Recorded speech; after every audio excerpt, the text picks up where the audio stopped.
Okay, for chicken cacciatore, you're gonna dice up some bell peppers. Cut them down the side. Make sure you angle your hands down as you cut so you don't slice your fingers. This part of the bell pepper is bitter, so you don't want any of the white. Next, a red onion, slice it the same.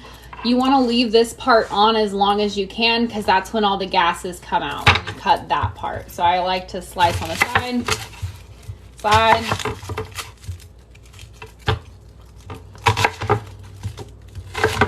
Leave that.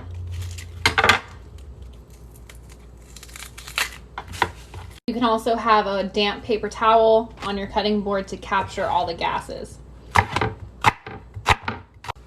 Next, dice some tomatoes, or you can use a canned tomato.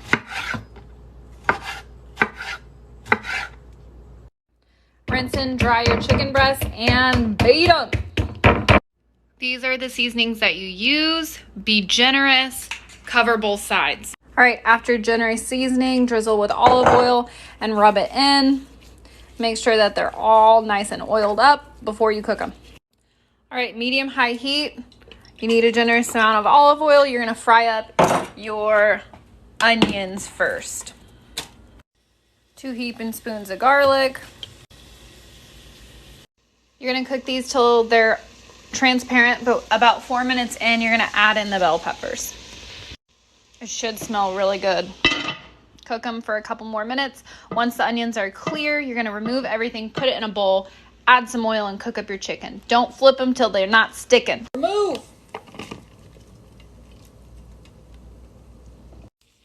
More oil. Add your chicken. Shake them so they don't stick. Make sure the oil's on there. Cover them about 5 minutes on each side. Don't flip them if they're still sticking. All right, once they're not sticking, it's ready.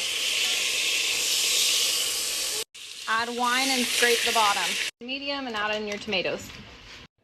Rosemary and the chicken. Bury it and cover it for 20 minutes. Time to cook your noodles. Reduce heat to like